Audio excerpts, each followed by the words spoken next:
Welcome to the Deep Dive. Today we're embarking on, well, a really crucial journey, understanding suicide. Now, this is obviously a profoundly sensitive subject and it touches so many lives. Often, assumptions can really overshadow genuine insight. So our mission today is to move past those assumptions. We've gathered insights from a pretty comprehensive source, a detailed overview that covers, global stats, history, prevention, even some surprising bits about the natural world. Our goal, to give you a shortcut to being truly well-informed, maybe offering perspectives you haven't come across before. Okay, let's delve in. Right. And to really get started, we need clarity on what we're actually discussing. Mhm. So fundamentally, suicide is defined as the act of intentionally causing one's own death. Okay, intentionally. Exactly. And it's important to distinguish that from related ideas. For instance, an attempted suicide involves self-injury, where there's at least some desire to die, but thankfully it doesn't result in death. Then you have assisted suicide, where someone provides indirect help, maybe advice or the means. And euthanasia is different again. That's where another person takes an active role in ending someone's life. We also hear terms like suicidal ideation. That's having thoughts about ending one's life, but without, actively trying to. Just the thoughts. Yes. And suicidality usually indicates a higher risk, especially if there's clear intent and maybe even a plan. Okay, that distinction is helpful. And what's really insightful here is how the language we use around suicide has shifted. Why does that matter so much? It matters hugely. For a long time, the common phrase was committed suicide. Yeah, you still hear it sometimes. You do, but there's been a really significant intentional move away from it. You see organizations like the Center for Suicide Prevention, the American Psychological Association, even major news outlets like the AP and CNN. They all advise against it. Yes, exactly, because the word commit, well, it carries baggage. It implies criminality or sin or some kind of moral wrong. Right, like you commit a crime or commit a sin. I see. Using it for suicide could, inadvertently stigmatize people. Precisely. It can place blame and add to the grief for families. So the preferred terms now are things like died by suicide or took their own life, maybe killed themselves. It seems subtle, but it feels like a powerful change in perspective. It really is. And this shift isn't just about, political correctness or semantics. It reflects a deeper societal understanding.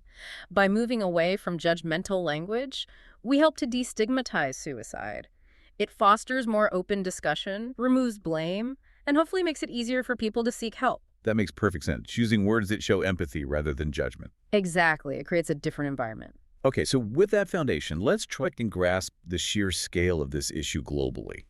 How big a problem are we talking about? Well, it's significant. It's consistently ranked among the top causes of death worldwide, often in the top 10. Wow. It accounts for about 1.5% of all deaths globally. To put a number on that, back in 2016, nearly 800,000 people died by suicide. 800,000, that's huge. It is. It averages out to about 12 people per 100,000 each year, globally. And crucially, for every person who dies by suicide, there are estimates of 10 to 20 million non-fatal attempts each year. 10 to 20 million attempts. That contrast is staggering. It really highlights the extent of suicidal ideation and distress. Looking at trends, global rates actually went up by about 60% between the 1960s and 2012. 60% increase. Where was that happening mostly? Primarily in the developing world. Geographically, Europe had some of the highest rates back in 2015, and because of their huge populations, China and India account for over half of all suicides worldwide. China is also interesting because it's one of the few places where female suicide rates are actually higher than male rates. That's unusual, right? Because generally, Globally, men die by suicide almost twice as often as women. And in many developed countries, that gap is even wider, maybe 3 to 4 times more frequent for men. why such a big difference? It often comes down to the methods used. Men tend to use methods that are more immediately lethal, whereas women have a higher rate of non-fatal attempts. Okay, and does age factor in significantly? It does. Globally, suicide is most common in people over 70. But, and this is tragic, in many developed countries, for adolescents and young men, it's the second most common cause of death, right after accidents. The second biggest killer for young men. That's sobering. It really is. So understanding these global patterns helps put things in context. How do these trends look, say, in the United States? Unfortunately, the U.S. has seen a concerning rise in rates. In 2022, there were 49,500 deaths recorded. That's the highest number ever. Highest ever. That's worrying. It is. The U.S. also had a disproportionate share of global gun suicides in 2019, the highest per capita rate, actually. And are there specific groups within the U.S. who are at higher risk? Yes. One demographic that stands out is Caucasian men over the age of 80. They have the highest suicide rate in the U.S. It just underscores that even within broad patterns, specific groups face elevated risks. Right. So all of this complexity brings us to the question so many people ask, the why. Why does this happen? And that's where it gets incredibly complex. There's almost never a single cause. Okay, let's unpack this. It's not just one thing. Absolutely not. It's almost always a confluence of factors. Think of it like a cumulative burden, where multiple things, individual issues, social situations, environmental factors all interact. A mosaic, you said earlier. Exactly, a mosaic. Mental health conditions are definitely a significant piece of that puzzle. They're present in a large majority of suicides. Conditions like major depressive disorder or bipolar disorder can increase the risk substantially, maybe 20-fold, as we mentioned. Wow. Other conditions, too, like schizophrenia or personality disorders, particularly borderline personality disorder, which impacts emotional regulation and relationships, are frequently linked. And it's sobering to realize that many individuals who die by suicide have actually seen a doctor in the year leading up to their death. That suggests missed opportunities, perhaps. It certainly raises questions about screening and intervention, yes. Substance misuse is another major factor. Like alcohol. Alcoholism is frequently involved, yes. And you often see higher suicide rates in countries with higher alcohol consumption or even just higher density of bars. Also, the misuse of certain prescribed medications, like benzodiazepines, or illicit substances like heroin or methamphetamine, significantly elevates the risk. It's a powerful, often dangerous interplay. So mental health and substance use are big factors. What else do the sources point to? Well, probably the single strongest predictor is a previous suicide attempt. Really? Stronger than a diagnosis? Yes. Someone who has attempted suicide before is significantly more likely, maybe 25 times more likely to die by suicide later. About 1% die within a year of a first attempt. That's a critical risk factor to be aware of. Absolutely. And physical health problems also play a profound role. Things like chronic pain or traumatic brain injury, TBI, which is brain damage from an external force. Like in accidents or sports. Exactly. Also, serious illnesses like cancer, which can double the frequency, or HIV, chronic fatigue, kidney failure. These can all increase vulnerability. In Japan, for instance, health problems are often cited as a primary justification. It makes sense that severe physical suffering could contribute. What about psychosocial factors? Things like feelings or circumstances. Hugely important. Feelings of hopelessness are very common. A loss of pleasure in life, what doctors call anhedonia, extreme agitation, sometimes rigid thinking, poor coping skills, poor impulse control. And social situations. Definitely. Social isolation is a big one. Poverty. Feeling like a burden, which is sometimes seen in older adults. Relationship status, like never being married. We see the impact of economic hardship, too, like the terrible situation with farmer suicides in India due to debt, hundreds of thousands since 1997, or the disparity between rural and urban areas in China. These social and economic pressures are undeniable. It really feels like almost every sphere of life can potentially play a role. Individual feelings, health, social connections, economics. It does. Even early childhood trauma, like sexual abuse or being in foster care, increases risk. Bullying is another factor. Problem gambling is associated to a significant percentage of problem gamblers attempt suicide. Are there any more sort of surprising or less commonly discussed factors? There are some interesting environmental links. Things like air pollution, believe it or not, even intense sunlight and hot weather show some association. Hot weather, you'd think maybe the opposite. It's counterintuitive, but suicide rates do tend to increase in spring and summer. Genetics also plays a part. Estimates suggest genetics accounts for maybe 38 to 55% of suicidal behaviors. A family history, especially on the mother's side, can affect children's risk. What about neurodiversity? That's an important area. Autistic individuals are about 3 times as likely to attempt suicide. And sadly, for autistic people without co-occurring learning disabilities, suicide is a leading cause of early death. That's crucial information. And one more quite unique factor, media influence. There's something called the Werther effect. The Werther effect. Yeah, named after a Goethe novel. It describes how media coverage that glorifies or sensationalizes suicide can, unfortunately, lead to copycat suicides. Wow. Is there a flip side to that? Yes, thankfully. It's called the Papageno effect, named after a character in Mozart's opera The Magic Flute. This refers to the protective effect when media responsibly reports on suicide and highlights stories of coping and resilience. So media can harm, but it can also help. Exactly. Responsible reporting is key. We also see elevated risk in certain occupations, like military careers, and for war veterans, often linked to PTSD and physical health issues. Even infection with Toxoplasma gondii, a parasite, has shown some association in studies. Goodness, the list is incredibly long and complex. It really drives home that suicide is rarely, if ever, simple. It really isn't. But despite all this complexity, the sources also talk about hope and intervention. So what does this all mean for making a difference? What can actually be done for prevention? Well, a core strategy and a very effective one is means restriction. Means restriction. So making it harder to access lethal methods? Exactly. It sounds simple, but limiting access to things like firearms, certain pesticides, specific medications, even charcoal in some places can save lives. It creates a barrier, a pause. And physical barriers, too. Yes, things like safety nets or fences on bridges like the ones eventually installed on the Golden Gate Bridge after years of debate, or barriers on subway platforms. They've proven to significantly reduce impulsive attempts at those locations. It buys crucial time. That makes sense. Mhm. Creating that moment of delay. What about treatment? Treating underlying mental health conditions is obviously critical. Psychotherapy can be very effective. One specific type, dialectical behavior therapy, or DBT. EBT. Yes, it teaches skills for managing intense emotions, tolerating distress, and improving relationships. It's shown real success in reducing suicidality, particularly in adolescents and people with borderline personality disorder. Okay, therapy helps. What about medication? Is there a clear role there? It's a nuanced picture. Some common antidepressants like SSRIs have a complex relationship with suicide risk. They might slightly increase risk in younger people initially, but seem to decrease it in older adults. It's not straightforward. So not a simple pill fixes its situation. Definitely not.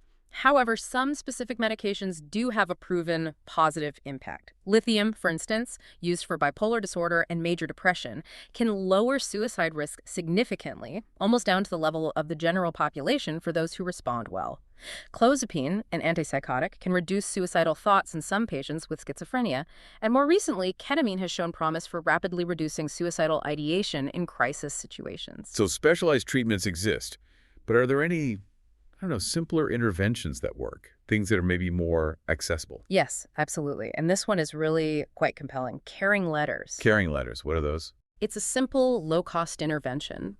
It involves sending brief, personal letters, not form letters, but genuinely expressing interest and care to individuals after they've had a suicidal crisis, perhaps after discharge from hospital. Just sending letters. Yes, and a major study, a proper randomized controlled trial, found that these letters actually reduced subsequent deaths by suicide.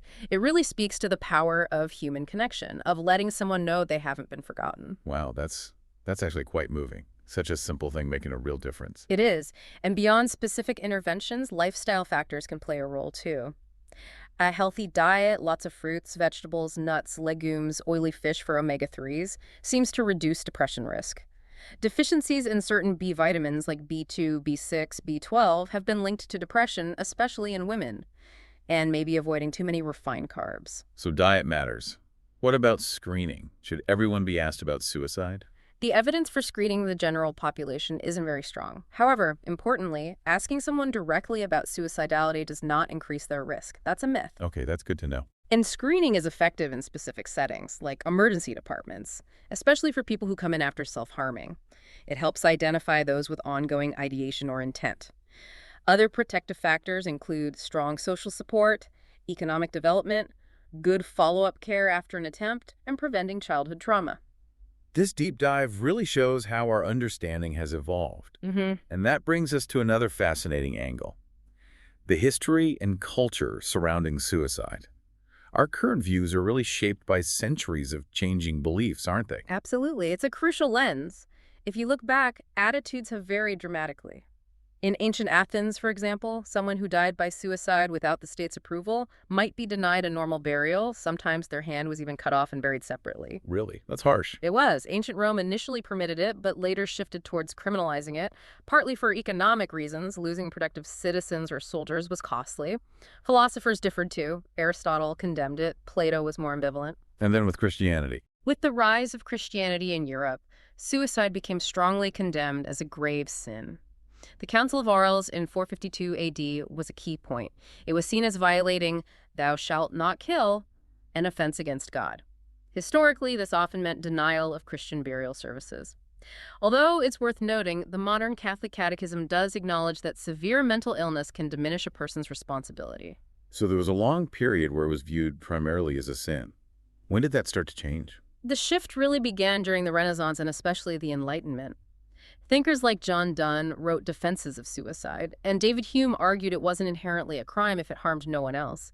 By the 19th century in Europe, the dominant view started shifting from seeing suicide as a sin to seeing it more as a sign of mental illness, or insanity, as they might have termed it then. The medicalization shift. Exactly, and that paved the way for decriminalization in most Western countries, mostly in the 20th century.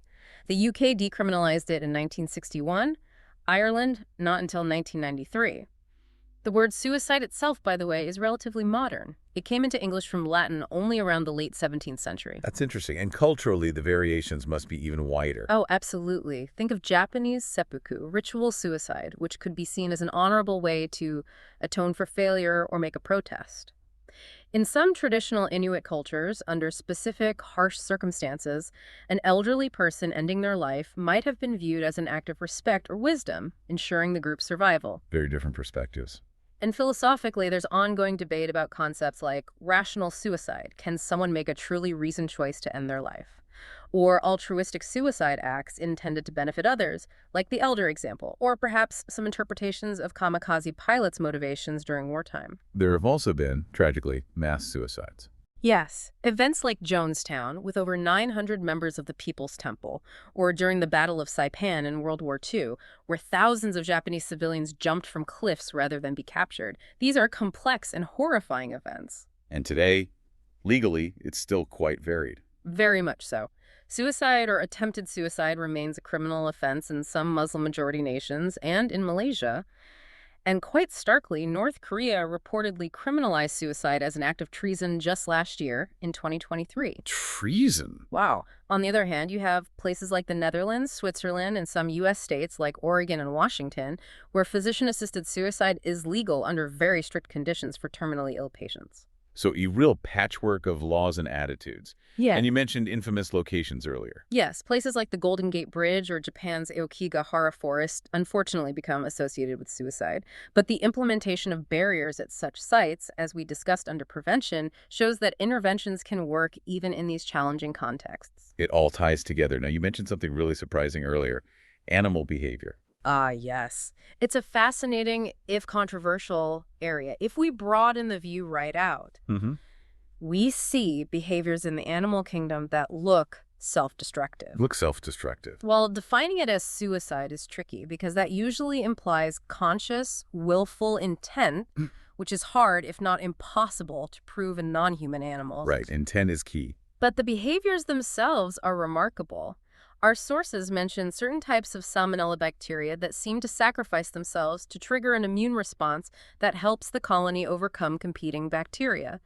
There are Brazilian ants where some individuals seal the nest entrance from the outside each night, essentially a death sentence to protect the colony. Wow. Pea aphids can literally explode themselves when attacked by a predator like a ladybug. It's called autothesis, scattering warning signals and protecting their relatives nearby. Some termite species have exploding soldiers that rupture their bodies to release a sticky, toxic goo onto enemies. Exploding termites. That's incredible. It is. Now, again, we wouldn't call this suicide in the human sense. It's likely driven by instinct and kin selection for the survival of the group or genes.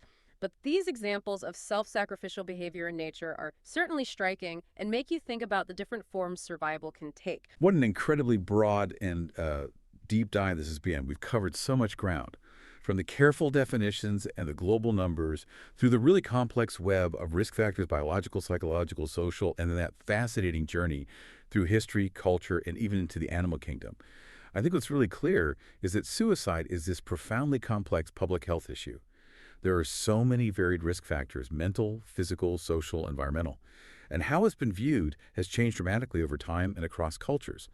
But crucially, there are effective prevention strategies, things ranging from, practical steps like means restriction to therapies like DBT, and even those simple, powerful caring letters.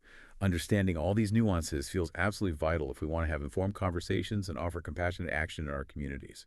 This deep dive really shows that while suicide is always a deeply personal tragedy, it's also, in a way, a powerful reflection of our collective humanity, our societies, maybe even the natural world in some strange way. So maybe a final thought for you, the listener. How might a greater understanding of all these varied facets change how you approach conversations about mental health and support within your own community? Thank you so much for joining us on this deep dive. We really hope this has offered you a clearer, more informed perspective on a topic that truly deserves our thoughtful attention.